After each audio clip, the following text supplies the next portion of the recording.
Praise the Lord. ஒரே ஒரு வசனத்தை கூட காண்பித்து கொடுக்கிறேன். சங்கீதம் 102வது அதிகாரம் 2வது வசனம். நான் கூப்பிடுகிற நாளிலே எனக்கு தீவிரமாய் உத்தரவு அருளச் செய்யும். இன்னைக்கு ஆண்டவர் நம்மளை பார்த்து சொல்றாரு, என்ன மகனே மகளே, நீங்க ஏசப்பாவை கூப்பிட்டீங்கன்னா ஏசப்பா உங்களுக்கு உதவி செய்ய வரமா, அதுவும் ரொம்ப சீக்கிரமா உதவி செய்யணும்னு சொல்லி இன்னைக்கு ஆண்டவர் நம்மளை பார்த்தாங்க சொல்றாரு. உங்களுக்கு ஒரு சின்ன ஹெல்ப் அப்படின்றதுக்காக நீங்க சில மனுஷங்களை நாடி போங்க. அவங்க உங்களுக்கு உதவி செய்வாங்களா? யோசிச்சு பாருங்களேன். சில பேர் உதவி செய்வாங்க, சில பேர் செய்யறேன்னு சொல்லுவாங்க, சில பேர் எனக்குலாம் டைம் இல்லைங்க உங்களுக்கு செய்யறதுக்குன்னு சொல்லாம சொல்ற மாதிரி நமக்கு சொல்லி நம்ம கஷ்டப்படுத்துவாங்க.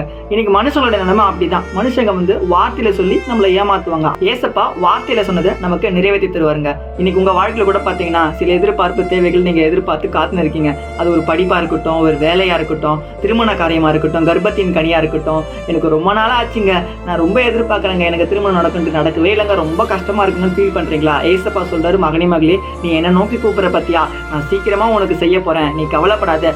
எதை குறித்துமே கவலைப்படாத. எந்த மனுஷன் உன்னை கஷ்டப்படுத்தாங்க அதை நினைச்சு நீ ஃபீல் பண்ணாத.